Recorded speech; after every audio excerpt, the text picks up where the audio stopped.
Hook, what happens when 8 seasoned military officers suddenly step back in unison, their faces pale with recognition? When a single badge can silence a room full of decorated soldiers and make a commanding colonel question his authority? This is the story of Lieutenant Sarah Chen, whose quiet determination and one small piece of metal would expose corruption, save lives, and prove that sometimes the smallest voices carry the biggest truths. Get ready for a journey that will change how you see courage forever. The morning sun cast long shadows across Fort Braxton as Lieutenant Sarah Chen adjusted her uniform one final time. The mirror reflected back a woman who looked younger than her 28 years, but her dark eyes held a steeliness that spoke of battles fought and won in boardrooms and training grounds alike. Today would be different. Today, she would wear something that could change everything. Sarah had always been an outsider in the boys' club of military intelligence. Standing at 5'4" with a slight frame, she looked nothing like the towering figures that dominated the hallways of the intelligence division. But what she lacked in physical presence, she made up for in razor-sharp analytical skills and an unwavering moral compass that had guided her through 3 tours of duty. The badge felt heavier than its actual weight as she pinned it to her uniform. It was small, barely an inch across, but it represented something much larger. The Criminal Investigation Division badge meant she had been secretly assigned to investigate irregularities in the base's supply chain. For months, equipment had been going missing, and suspicious financial transactions had caught the attention of higher command. Sarah was the undercover agent tasked with uncovering the truth. Colonel Marcus Webb had no idea that his newest intelligence officer was actually there to investigate him. Webb was a man who commanded respect through fear rather than admiration. His booming voice could be heard 3 offices away when he was displeased, and his displeasure came often. At 52, he had built his career on the backs of subordinates who were too intimidated to question his methods. Sarah walked through the corridors of the intelligence building, noting the way conversations stopped when she passed.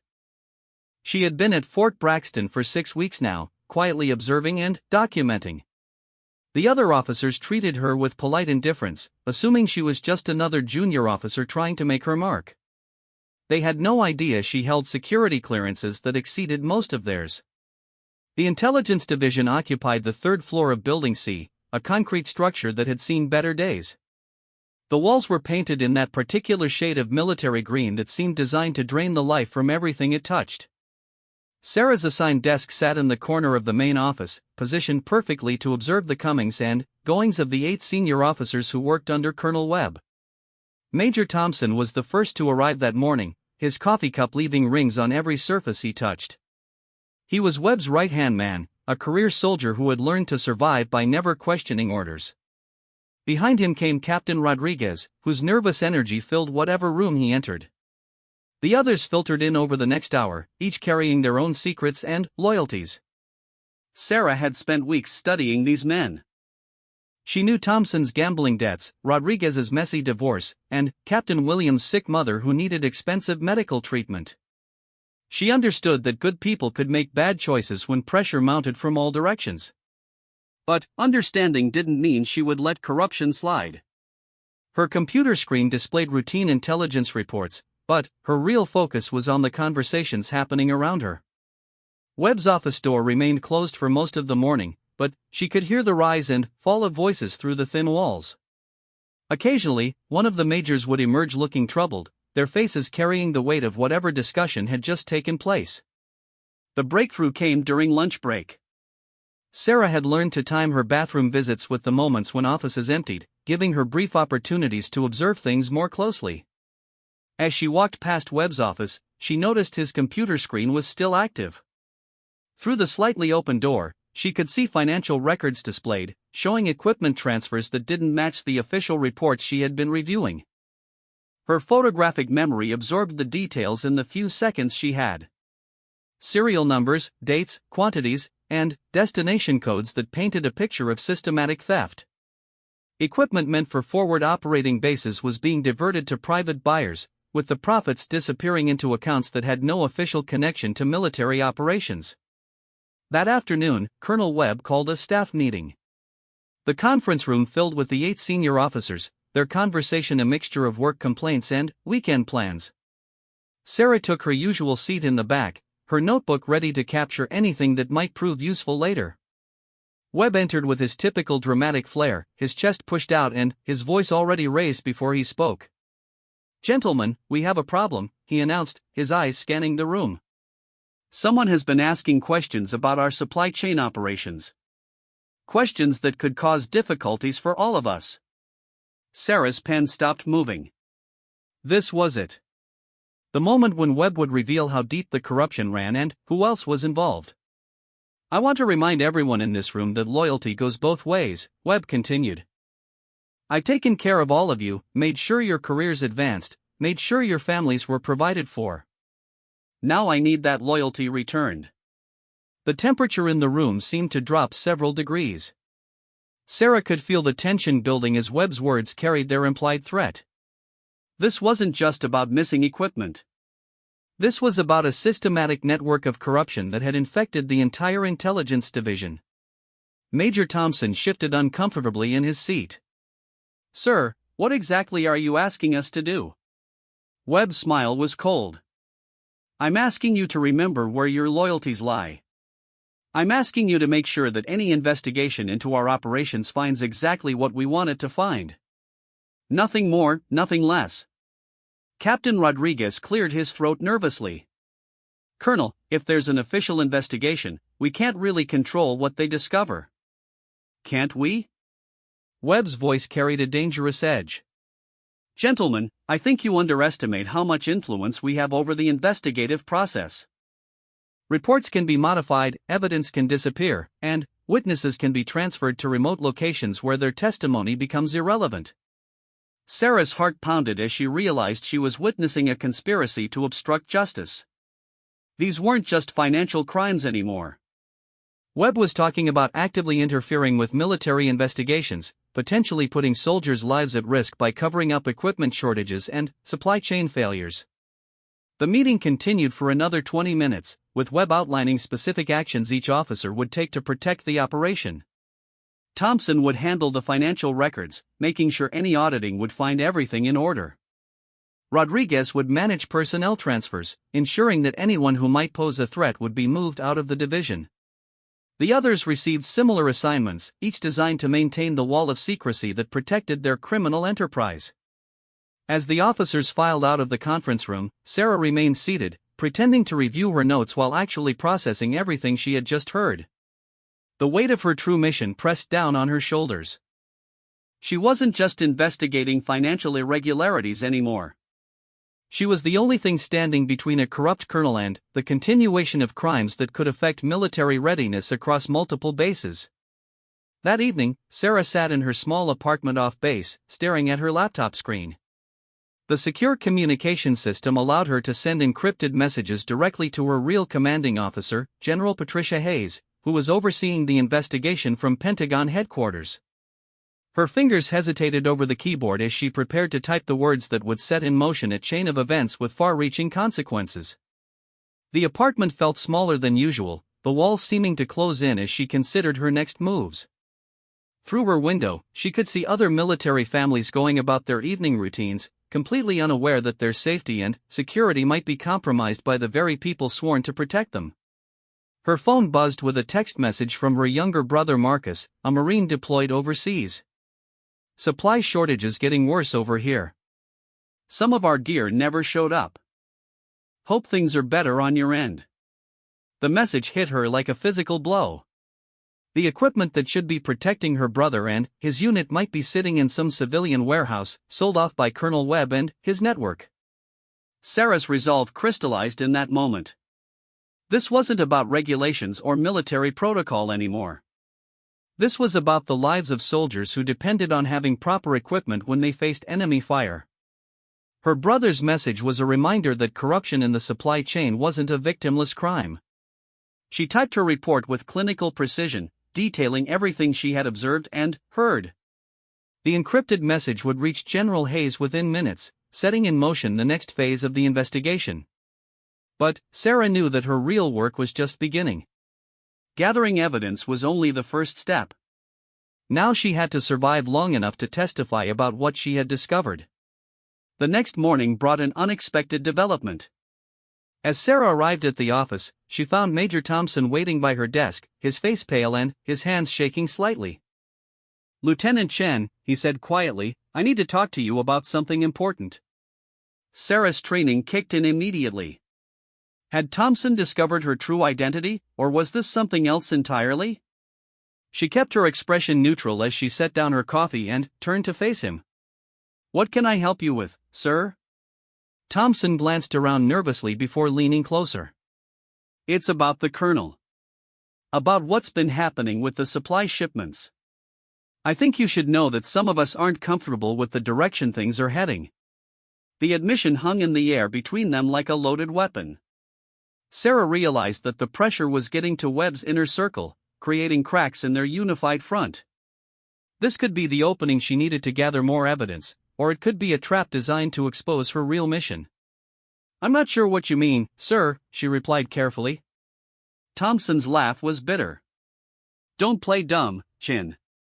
You're smart enough to have noticed the irregularities. The question is, what are you planning to do about it?" Before Sarah could respond, Colonel Webb's office door burst open. His voice boomed across the office space, cutting through all other conversations. "Thompson. Shun. My office, now." As they walked toward Webb's office, Sarah felt the weight of her hidden badge against her chest.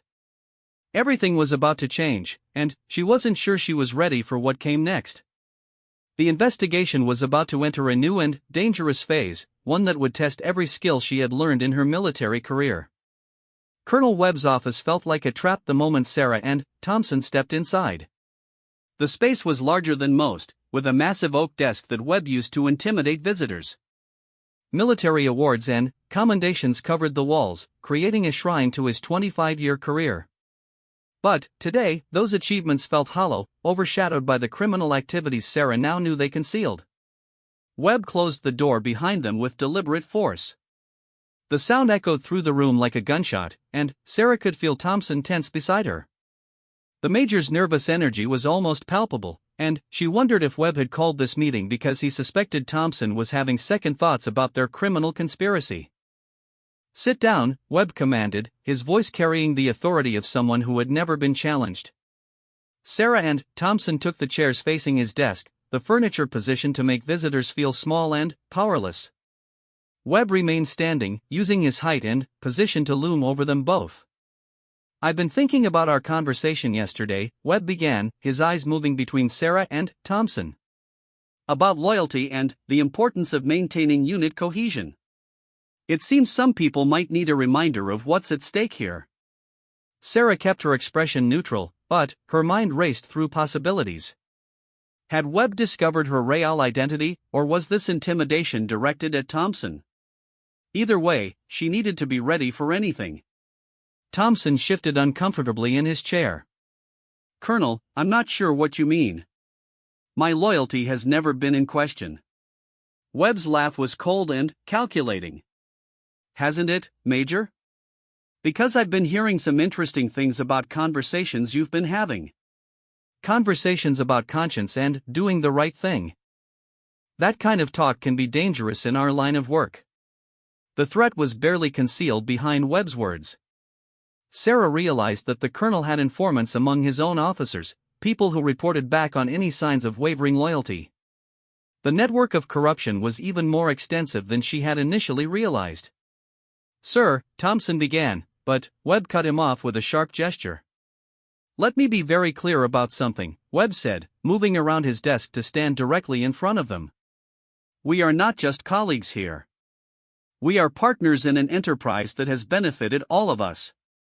The money that's been generated through our supply chain operations has paid for your daughter's medical treatment, Thompson. It's provided bonuses for everyone in this division. It's kept this base running smoothly while other installations struggle with budget cuts." Sarah felt sick listening to Webb's justification. He was framing their criminal activities as some kind of Robin Hood operation, stealing from military supplies to help his subordinates. But she knew the truth was much simpler. Webb was enriching himself and using financial pressure to keep his officers in line. Now, Webb continued, turning his attention to Sarah, Lieutenant Chen here is relatively new to our operations. I think she deserves to understand exactly how things work in this division. Sarah's pulse quickened. This was the moment she had been preparing for since arriving at Fort Braxton. Webb was about to either recruit her into his conspiracy or reveal that he knew about her investigation. Either outcome would force her to show her hand. I'm listening, sir, she said, keeping her voice steady. Webb smiled, but there was no warmth in his expression. You see, Chen, the military operates on outdated procurement systems. Equipment gets ordered through channels that take months to process. Soldiers in the field need supplies immediately, not after bureaucrats shuffle papers for half a year. We've found ways to expedite that process. By selling equipment to private contractors, Sarah said quietly. The words hung in the air like an accusation. Thompson's face went white, and Webb's smile disappeared completely. For a moment, the only sound in the office was the hum of the air conditioning unit. That's a very interesting observation, Lieutenant, Webb said slowly. What makes you think we're selling anything to anyone? Sarah realized she had made a mistake. Her knowledge of the specific details of Webb's operation was too precise for someone who was supposedly just observing irregularities. She needed to recover quickly or risk exposing her true mission. I've been reviewing the supply reports, she said carefully. There are discrepancies between what gets ordered and what gets delivered to the forward operating bases. Equipment that's logged as shipped but never arrives at its destination. Webb studied her for a long moment, his eyes searching for any sign of deception. And what do you think happens to that equipment? I think someone is diverting it for profit, Sarah replied. And I think that someone has enough authority to modify shipping manifests and delivery confirmations. The tension in the room was suffocating. Thompson looked like he was about to pass out, and Webb's jaw muscles were working as he processed Sarah's words. She had essentially accused him of running a criminal organization, but she had done it in a way that could still be interpreted as speculation rather than direct knowledge. You're very observant, Lieutenant, Webb said finally. Too observant for your own good. Sir, with respect, I think the real problem is that not enough people have been observant enough. Soldiers are dying because they don't have the equipment they need. That's not just a supply chain issue. That's a failure of leadership. Sarah's words hit their target perfectly. Webb's face flushed red with anger, and she could see him struggling to maintain control. She had just called him a failure as a leader, using his own twisted justification against him. Thompson, get out, Webb ordered suddenly. I need to have a private conversation with Lieutenant Chen. Thompson hesitated for a moment, looking between Webb and Sarah with obvious concern. Sir, maybe I should stay. That wasn't a request, Major. Leave. Now. Thompson stood slowly and walked to the door, casting one last worried glance at Sarah before stepping out into the main office. The door closed behind him with a soft click, leaving Sarah alone with Colonel Webb for the first time since arriving at Fort Braxton. Webb returned to his chair behind the massive desk, but instead of trying to intimidate her with his position, he leaned back and studied her with calculating eyes. You know, Chen, I've been wondering about you since you arrived here. Your personnel file is interesting reading. Sarah felt a chill run down her spine. If Webb had been digging into her background, he might have discovered inconsistencies in her cover story. The Criminal Investigation Division had created a convincing false identity for her, but no cover was perfect under intense scrutiny. How so, sir? Your previous assignments have been impressive. Intelligence analysis in 3 different theaters, commendations for accuracy and attention to detail, recommendations from commanding officers who seem genuinely sorry to lose you. And yet here you are, assigned to what most people would consider a dead-end posting at Fort Braxton.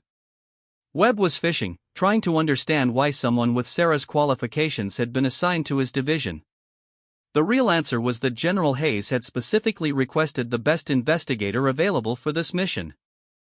But Sarah couldn't reveal that without exposing her true purpose. I requested this assignment, sir. I wanted experience in domestic intelligence operations. Did you? Webb's voice carried a note of skepticism. Because I've been making some inquiries, and I can't find any record of you requesting this transfer.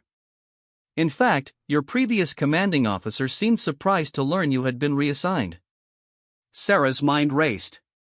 Webb had been conducting his own investigation, trying to verify her story. This was exactly the kind of paranoid behavior she would expect from someone running a criminal organization. The question was how much he had discovered and whether he suspected her true mission. Personnel assignments don't always follow the official channels, sir.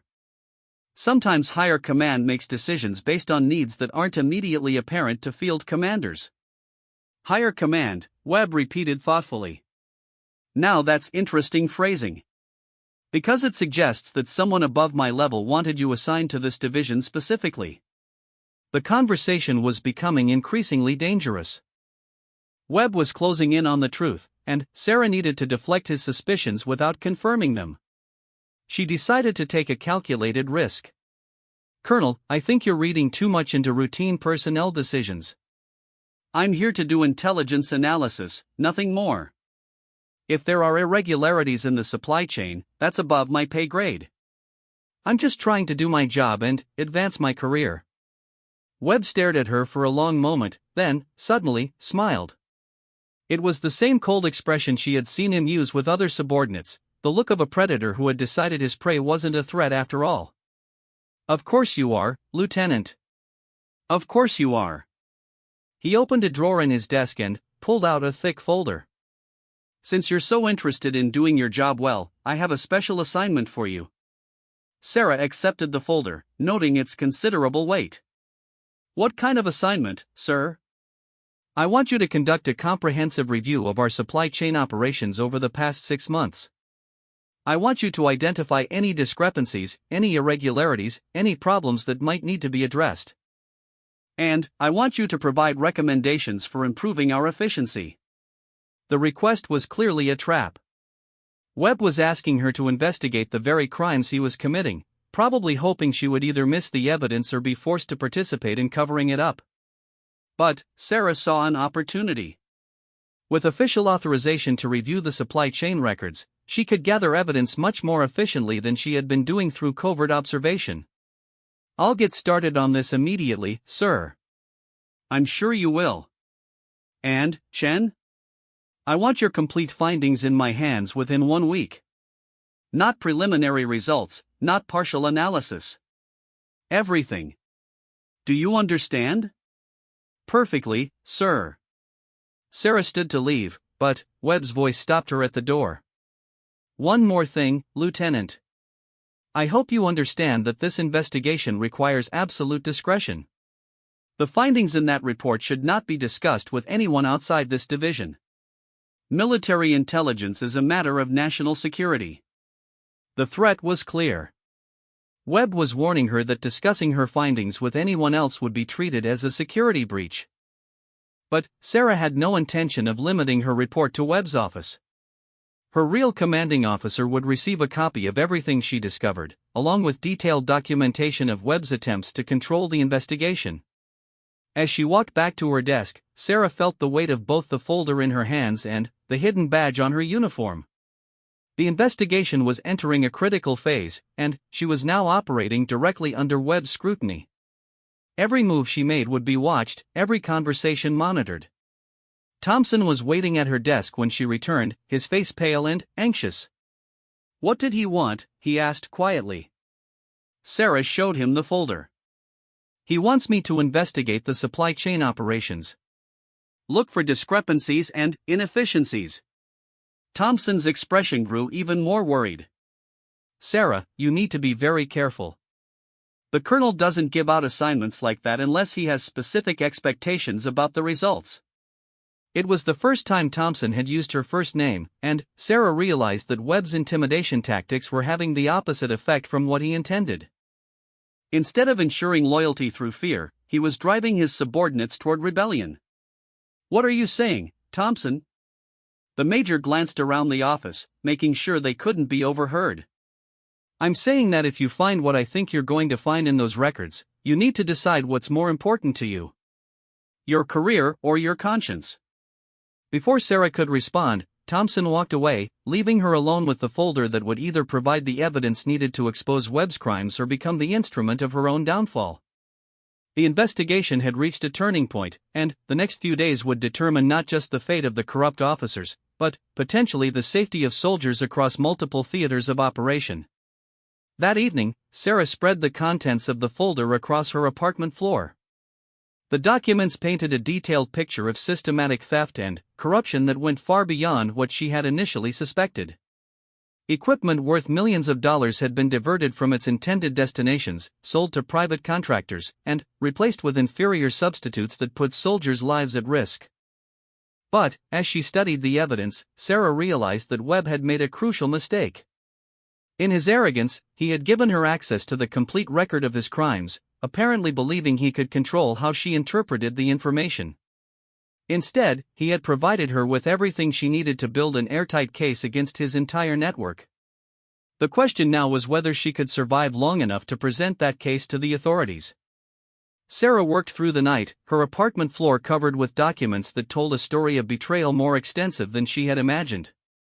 The folder Webb had given her contained shipping manifests, financial records, and correspondence that revealed a network of corruption spanning multiple military installations. As dawnlight filtered through her windows, she understood that Fort Braxton was just one node in a much larger criminal enterprise. The evidence was overwhelming. Over 18 months, equipment worth approximately $12 million had been systematically diverted from military supply chains. Body armor that should have protected soldiers in Afghanistan was sitting in civilian warehouses. Communication equipment meant for forward operating bases had been sold to private military contractors who then resold it at massive profits. But the most damning evidence was a series of emails between Webb and his contacts at other military installations. The messages, hidden among routine administrative correspondence, used coded language to coordinate shipment diversions and profit sharing. Webb wasn't just running a local operation. He was the regional coordinator for a conspiracy that reached into the highest levels of military procurement. Sarah photographed every document using her secure phone, uploading the images to encrypted servers that only General Hayes could access. The evidence would be safely preserved regardless of what happened to the physical documents. But, as she worked, she became increasingly aware that her time was running out. Webb was suspicious, and his paranoia would only grow as she continued her investigation. At 7 a.m., her secure phone buzzed with an incoming message from General Hayes. The text was brief but urgent: situation escalating. Expedite timeline. Additional support en route. Sarah stared at the message, understanding its implications. The investigation had attracted attention at the Pentagon level, and decisions were being made that would affect her mission. The phrase additional support en route suggested that other investigators were being deployed, possibly indicating that Webb's network was larger than even she had discovered. She arrived at Fort Braxton early, hoping to have time to organize her thoughts before facing Webb and his officers. But, as she walked through the main gate, she noticed increased security activity. Military police were checking vehicles more thoroughly than usual, and additional personnel were stationed at access points throughout the base. The intelligence division buzzed with nervous energy when Sarah reached her desk. Thompson was already there, along with several other officers who normally didn't arrive until mid-morning. Their conversations stopped abruptly when she entered, and she could feel their eyes following her as she moved through the office space. Captain Rodriguez approached her desk within minutes of her arrival. "Lieutenant Chen, the colonel wants to see you in his office immediately." Sarah's pulse quickened, but she kept her expression neutral. Did he say what this was regarding? No, but he's been here since 6 a.m. making phone calls. And there are some people with him who aren't from this base. The news sent a chill through Sarah's body. If Webb had outside contacts visiting, it could mean he was accelerating his own timeline. Criminal organizations often reacted to pressure by either shutting down operations completely or eliminating potential threats. Webb's office contained 3 men Sarah didn't recognize when she knocked and entered. They wore civilian clothes, but their bearing and haircuts suggested military backgrounds. Webb sat behind his desk looking more agitated than she had ever seen him, while the visitors occupied chairs arranged in a semicircle facing the entrance. "Lieutenant Chen," Webb said without preamble, "these gentlemen are consultants working with our division on supply chain optimization. They're very interested in your preliminary findings from yesterday's assignment."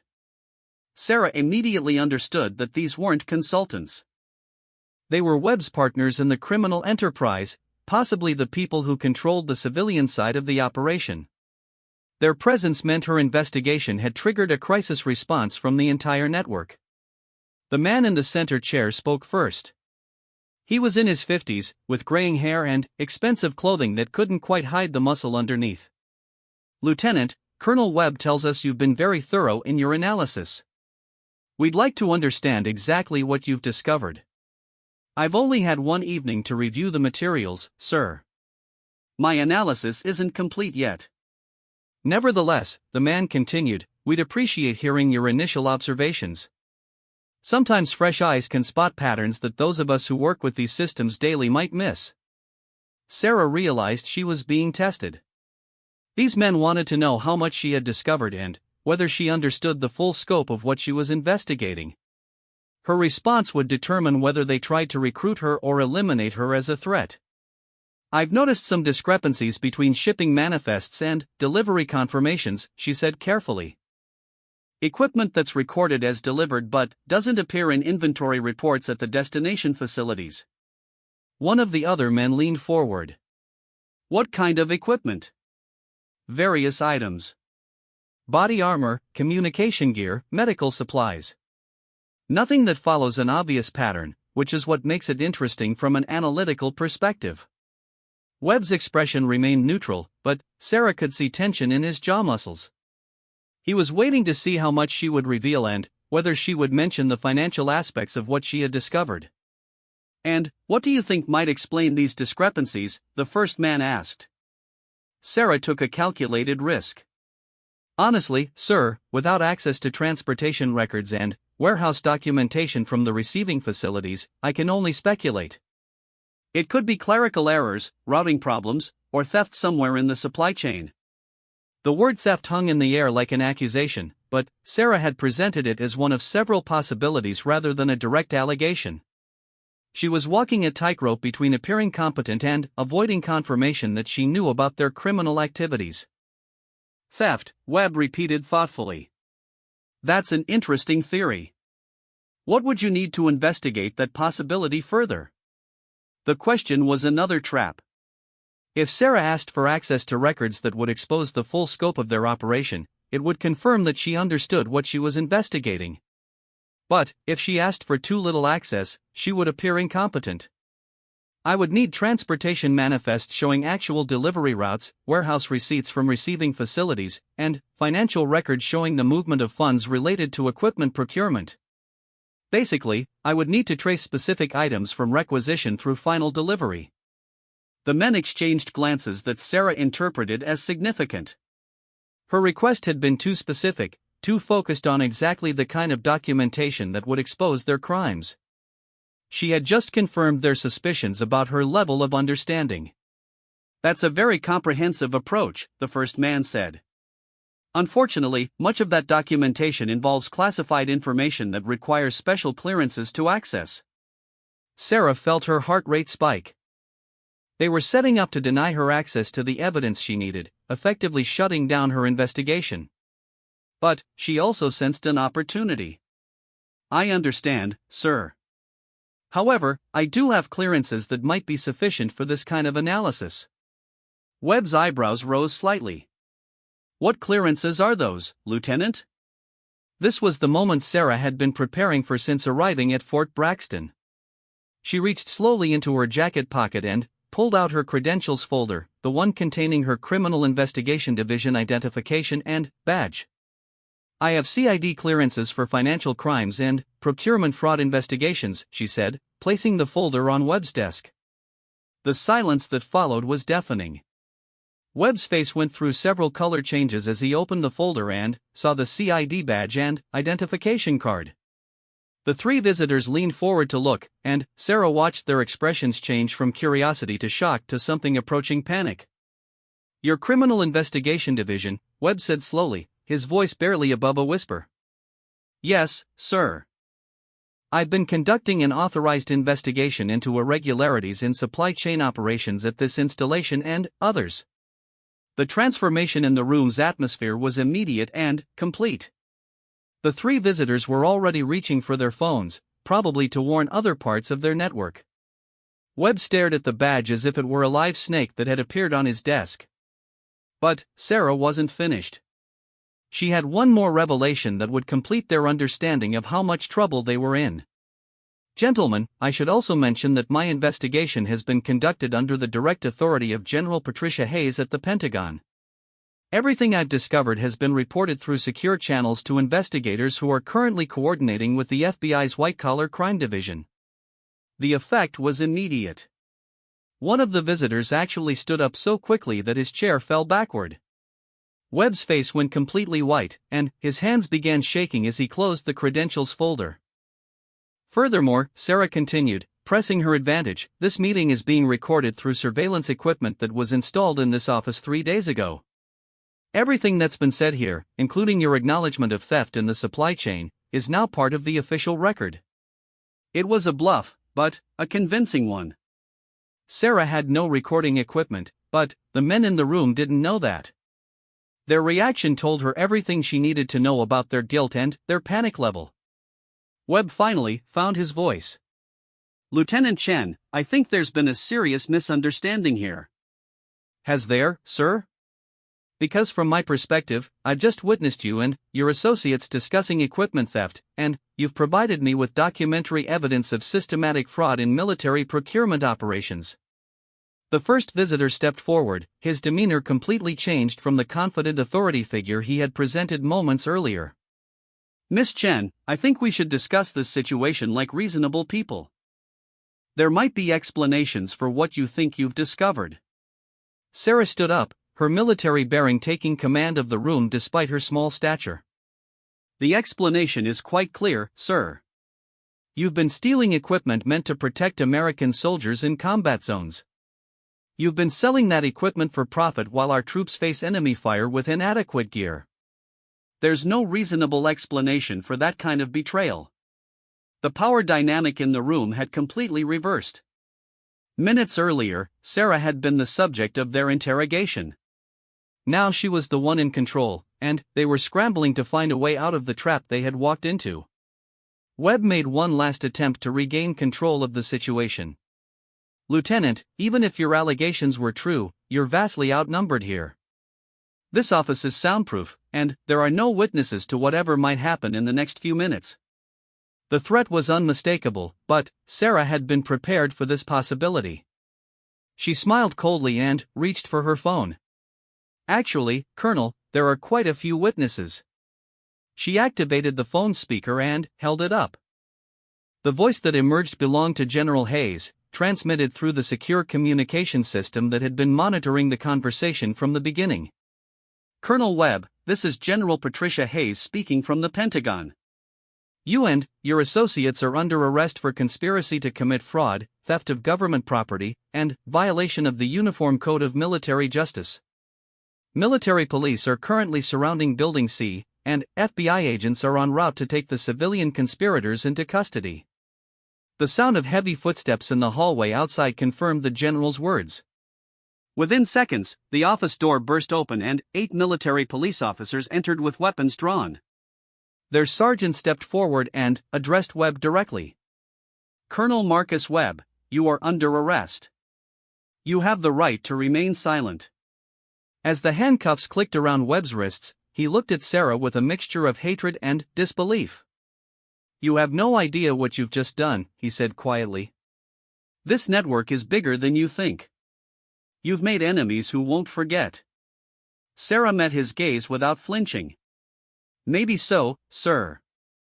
But I've also saved the lives of soldiers who won't die because they lack proper equipment. That seems like a fair trade to me." The 3 civilian conspirators were led away by FBI agents who had arrived simultaneously with the military police.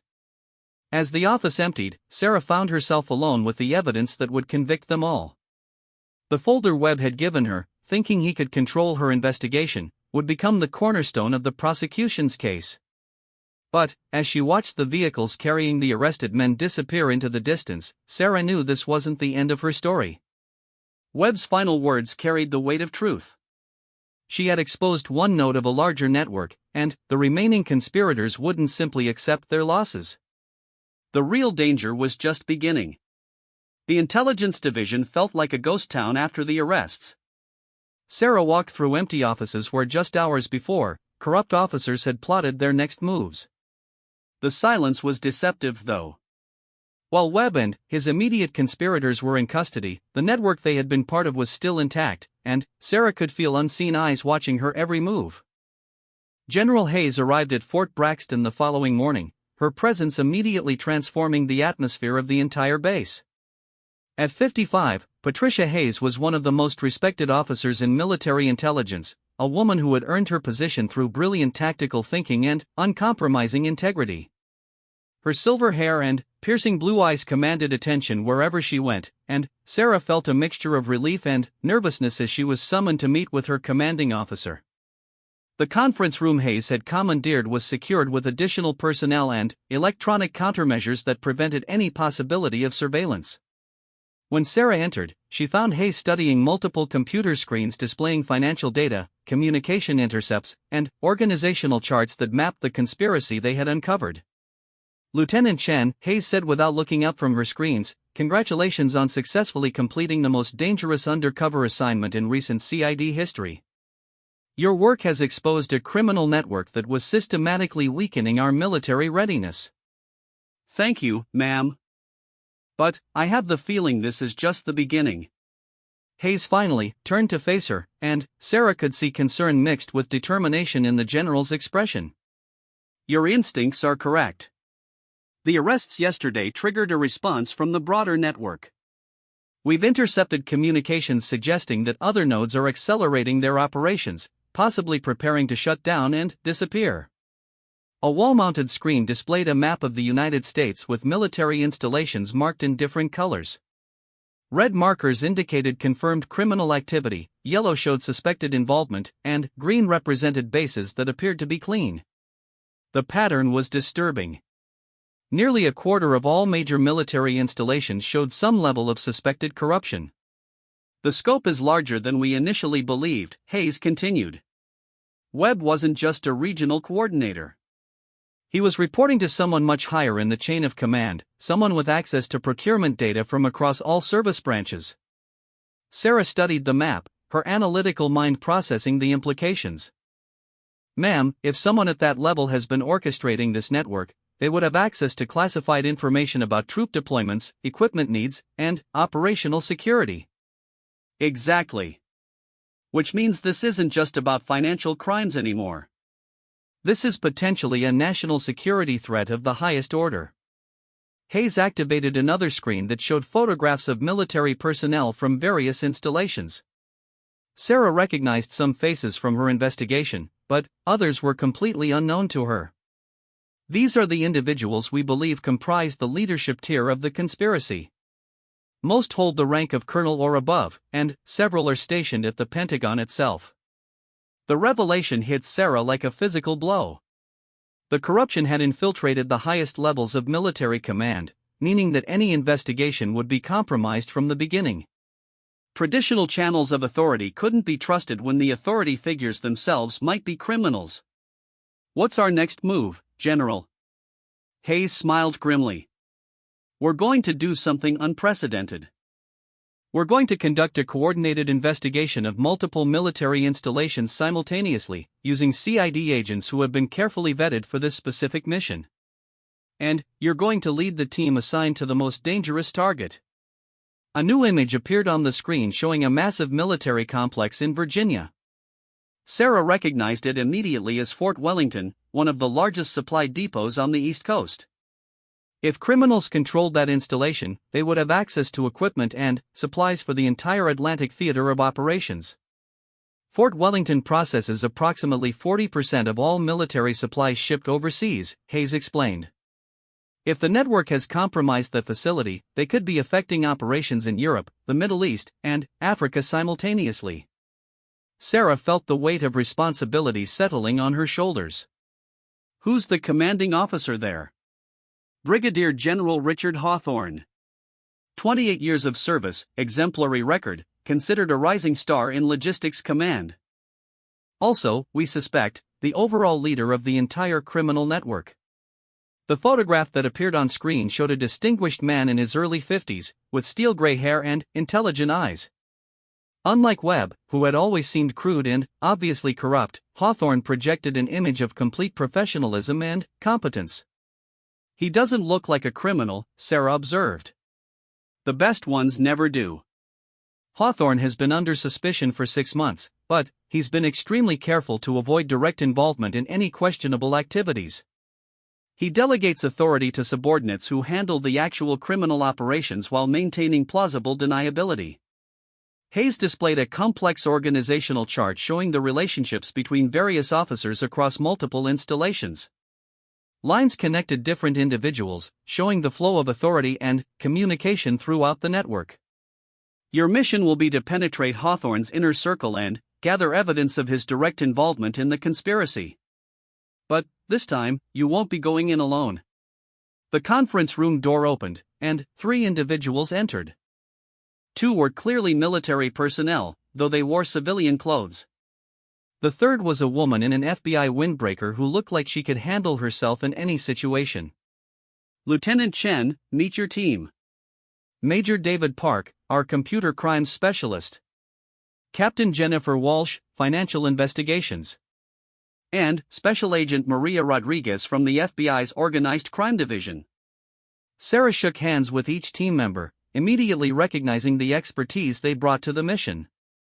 Park's reputation for breaking encrypted communications was legendary in CID circles, while Walsh had built cases against some of the most sophisticated white-collar criminals in military history. Rodriguez represented the Justice Department's commitment to pursuing the civilian side of the network. The plan is complex, Hayes continued, but necessary given the scope of the conspiracy. Major Park will infiltrate Fort Wellington's computer systems, establishing our technical surveillance capabilities. Captain Walsh will embed herself in the finance division, tracking money flows. Agent Rodriguez will work the civilian contractor angle, following the equipment from military bases to private buyers. And my role? Sarah asked.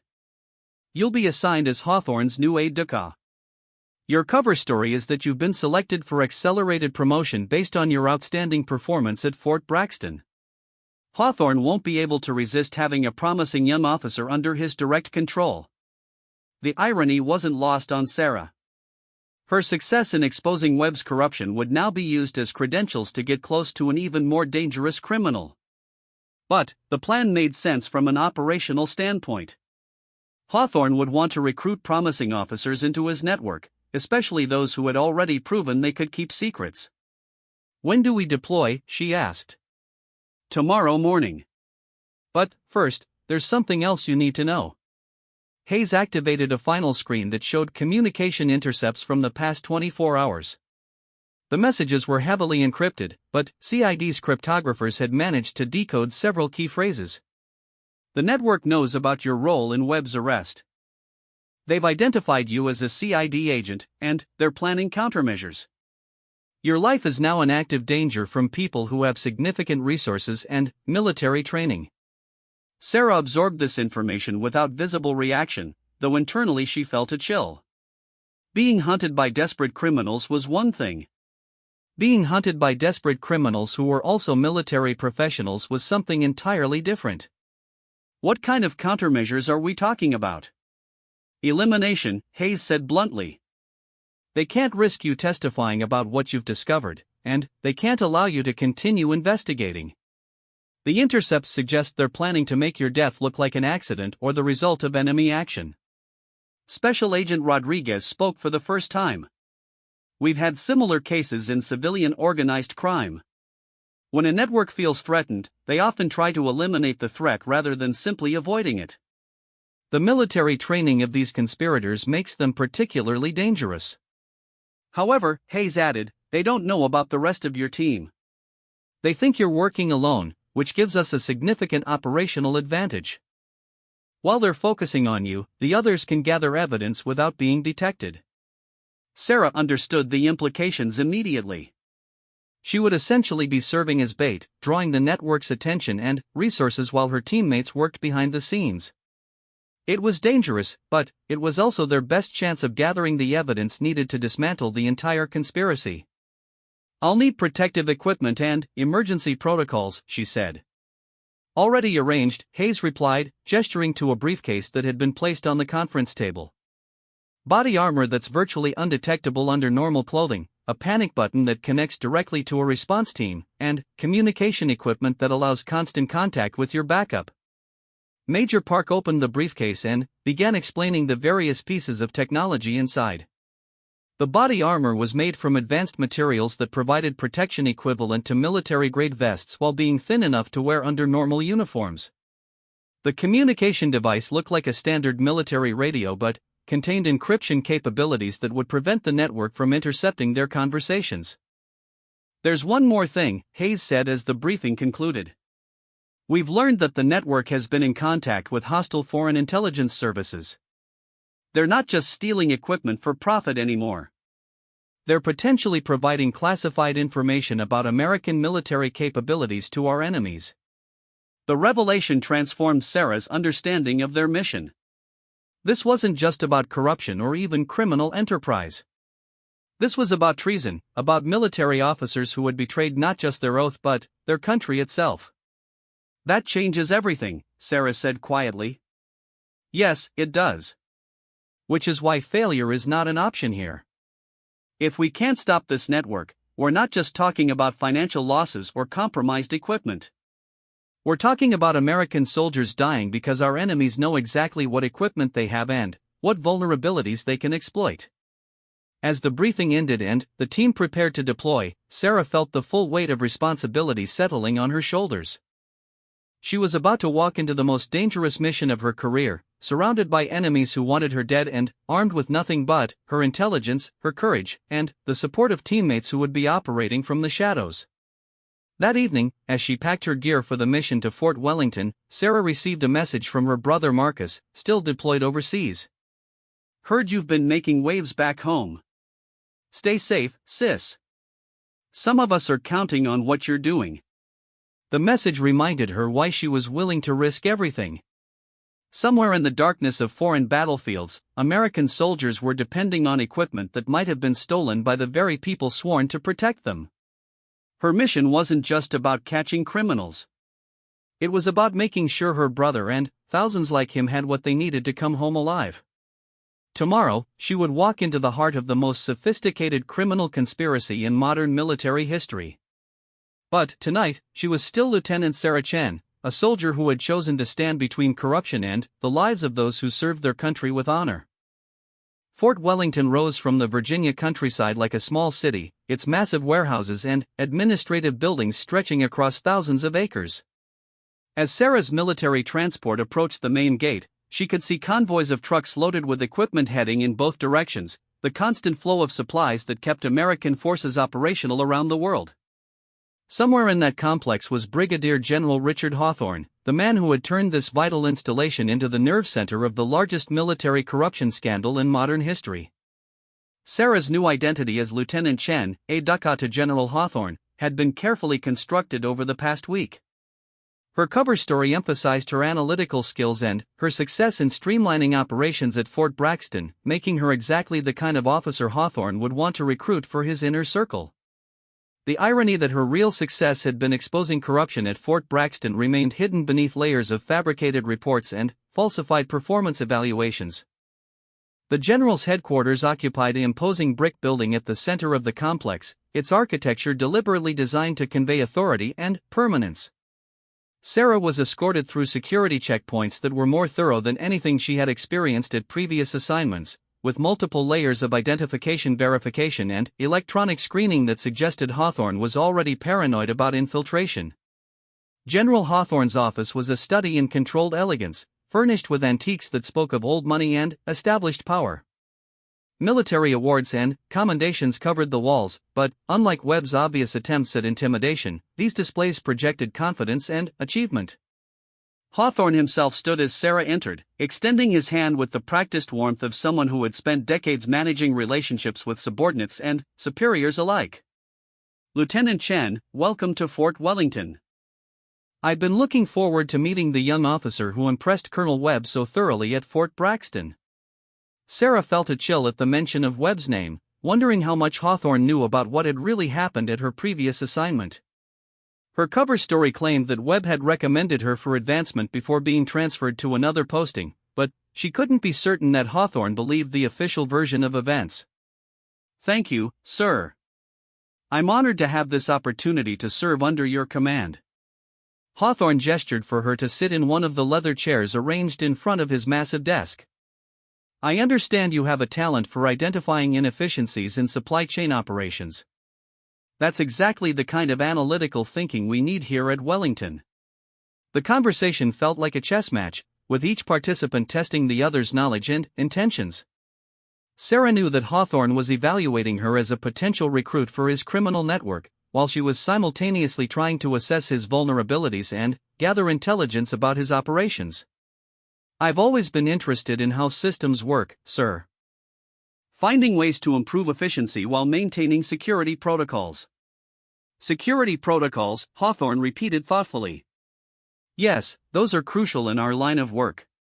Sometimes the most important information is what we choose not to document officially."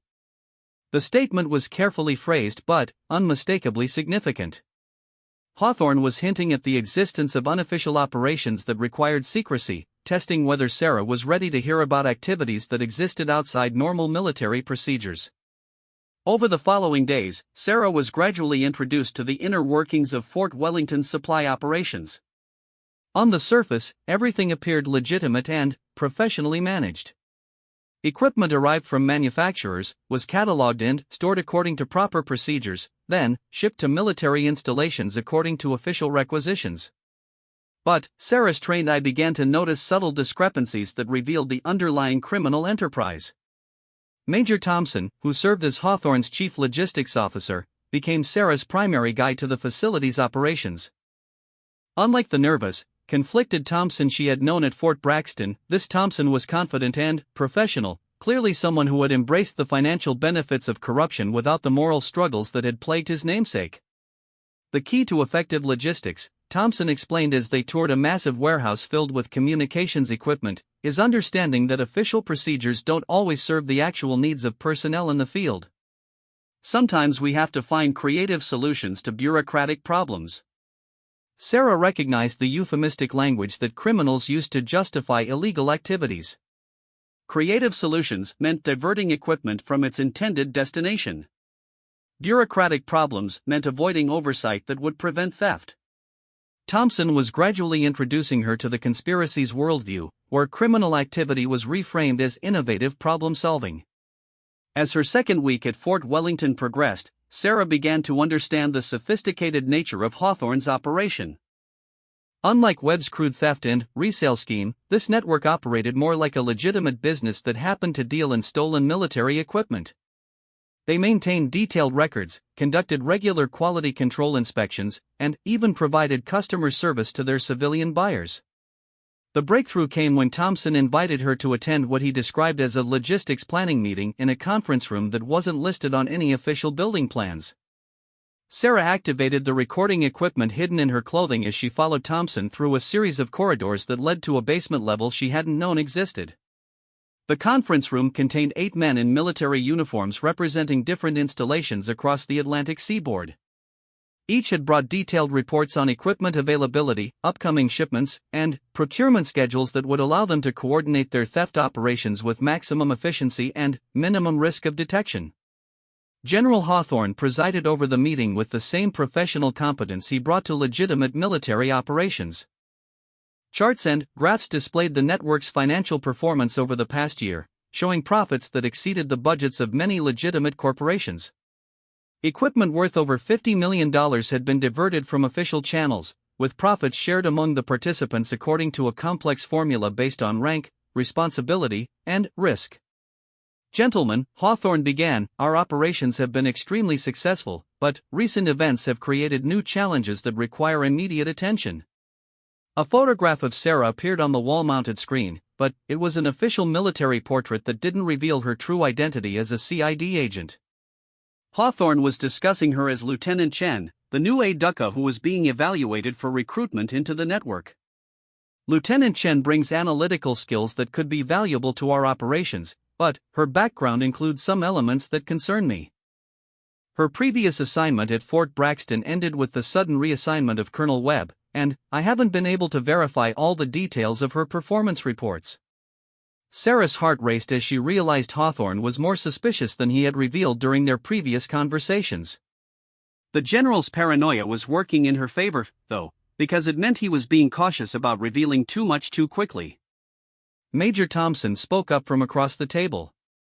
"Sir, I've been working with Lieutenant Chen for 2 weeks, and her interest in improving efficiency seems genuine. Her questions have been focused on legitimate operational concerns." "Perhaps," Hawthorne replied, "but I've learned that the most dangerous infiltrators are those who appear most legitimate. We'll proceed with her evaluation, but slowly and carefully." The meeting continued for another hour, during which Sarah learned details about the network's operations that would have taken months to discover through conventional investigation. The conspiracy included officers at 14 different installations, with connections to civilian contractors, foreign buyers, and even hostile intelligence services that were paying premium prices for advanced American military technology. As the meeting ended and the participants prepared to return to their respective assignments, Hawthorne addressed Sarah directly. "Lieutenant, I want you to prepare a comprehensive analysis of our supply chain vulnerabilities. Identify points where hostile surveillance might detect our operations, and recommend countermeasures to improve our security." The assignment was both a test and a trap. If Sarah identified the actual vulnerabilities in their criminal operations, she would be demonstrating her value as a potential conspirator. But she would also be helping them improve their security against the very investigation she was conducting. That evening, Sarah transmitted her findings to General Hayes using the encrypted communication system hidden in her quarters. The evidence she had gathered was more than sufficient to prosecute the entire network, but Hayes wanted more. They needed to identify the foreign connections and understand the full scope of the national security compromise. "Maintain your position," Hayes instructed through the secure channel. "We're coordinating arrests across all 14 installations simultaneously. When we move, we need to ensure that no part of the network escapes." 3 days later, Sarah was summoned to another basement meeting, but this time the atmosphere was completely different. Instead of confident criminals discussing business operations, she found 8 men in a state of barely controlled panic. "We have a problem," Hawthorne announced without preamble. "Our operations at Fort Braxton have been completely compromised. Colonel Webb and his entire team are in federal custody, and they're cooperating with investigators." The revelation sent shockwaves through the room. Sarah maintained her composure, but internally she was calculating how this development would affect her mission and her safety. Furthermore, Hawthorne continued, "We have reason to believe that a CID agent was responsible for the investigation that brought down the Fort Braxton operation. An agent who is still unidentified and, potentially, still active." One of the colonels leaned forward anxiously. "General, should we be shutting down our operations until this threat is neutralized?" "No," Hawthorne replied firmly. "Shutting down would just confirm our guilt and invite further investigation. We need to identify the CID agent and eliminate the threat permanently." Sarah felt her blood freeze as Hawthorne continued. "I've been analyzing the personnel records of everyone who had access to information about our operations. There's only one person who fits the profile of a potential CID infiltrator." The wall screen displayed Sarah's photograph again, but this time it was accompanied by her real personnel file, including her CID credentials and assignment history. "Lieutenant Sarah Chen, Criminal Investigation Division. Currently operating under deep cover as my aide-de-camp. Responsible for the Fort Braxton arrests and currently gathering evidence against all of us." The silence that followed was deadly. 8 pairs of eyes turned toward Sarah, and she could see hands moving toward concealed weapons. Her cover was completely blown, and she was surrounded by desperate criminals who had just learned their entire operation was compromised. But Sarah had been prepared for this moment since arriving at Fort Wellington. As the first man reached for his sidearm, she activated the panic button hidden in her uniform and simultaneously drew her own weapon with the fluid motion of someone who had trained for exactly this scenario. "Nobody move," she commanded, her voice cutting through the tension like a blade. "You're all under arrest for conspiracy, treason, and theft of government property." Hawthorne laughed coldly. "Agent Chen, you're outnumbered 8-1 in a soundproof room that doesn't officially exist. Your backup can't find you, and your body will never be discovered." "Actually, General, you're wrong about that." The conference room doors burst open simultaneously from 3 different entrances, admitting dozens of heavily armed FBI agents and military police. The basement that Hawthorne thought was secret had been under surveillance since Sarah's first day at Fort Wellington, with her team monitoring every conversation and movement through equipment she had planted throughout the facility. Brigadier General Richard Hawthorne, Special Agent Rodriguez announced as she entered with her weapon drawn, "You are under arrest for treason, conspiracy to commit espionage, and violation of the Uniform Code of Military Justice." As handcuffs clicked around Hawthorne's wrists, he looked at Sarah with a mixture of admiration and hatred. "Impressive work, Agent Chen. But you should know that this network extends far beyond what you've discovered here. There are people in Washington who will not appreciate what you've accomplished." Sarah met his gaze without flinching. "Then, I guess I'll have to investigate them next." The arrests at Fort Wellington were coordinated with simultaneous raids at 13 other military installations, resulting in the largest corruption scandal in modern military history. 67 officers were charged with various crimes, and equipment worth over $200 million was recovered from civilian warehouses and foreign buyers. Sarah stood in the Fort Wellington parking lot as the last of the arrested conspirators was loaded into transport vehicles. The facility that had been the heart of a criminal empire just hours before was now returning to its legitimate purpose of supporting American military operations around the world. General Hayes approached as the convoy of prisoners disappeared into the distance. "Outstanding work, Lieutenant. Your investigation has not only stopped a massive criminal conspiracy but also prevented classified military technology from reaching hostile foreign powers." "Thank you, ma'am." But General Hawthorne was right about one thing.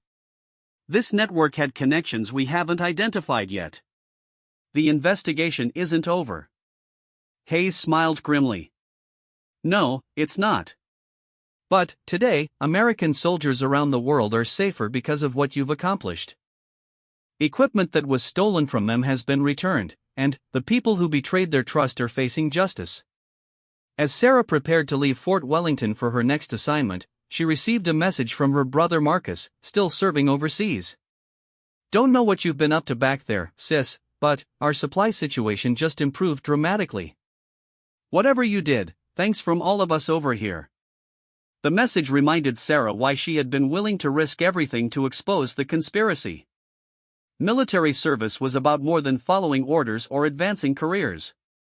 It was about protecting the people who served alongside you, ensuring that they had what they needed to complete their missions and return home safely. Standing outside the Fort Wellington headquarters as the sun set over the Virginia countryside, Sarah reflected on the journey that had brought her from a small office at Fort Braxton to the heart of the largest military corruption investigation in history. She had started as an undercover agent investigating equipment theft. She had ended as the leader of a team that had exposed treason and prevented classified technology from reaching America's enemies. But, as she looked toward the horizon where other military installations waited, potentially hiding other networks of corruption and betrayal, Sarah knew her work was far from finished. Somewhere out there, other soldiers were depending on equipment that might be compromised by criminals wearing the same uniform she wore. Other young officers were facing choices between career advancement and moral courage. The badge she wore had given her the authority to investigate and arrest the criminals who had betrayed their oath. But it was her conscience that had given her the courage to walk into danger, knowing that the price of failure would be measured in the lives of fellow soldiers. As she drove away from Fort Wellington toward her next assignment, Sarah carried with her the knowledge that sometimes the smallest voice could expose the biggest conspiracy, and sometimes one person's courage could protect thousands of others who would never know her name. The investigation was over, but the mission continued. Wherever corruption threatened the safety and security of American military personnel, there would be people like Sarah Chin standing ready to expose the truth, regardless of the personal cost. In the end, that was what military service really meant. Not blind obedience to authority, but the courage to stand up for what was right, even when the people giving orders were the ones who needed to be stopped.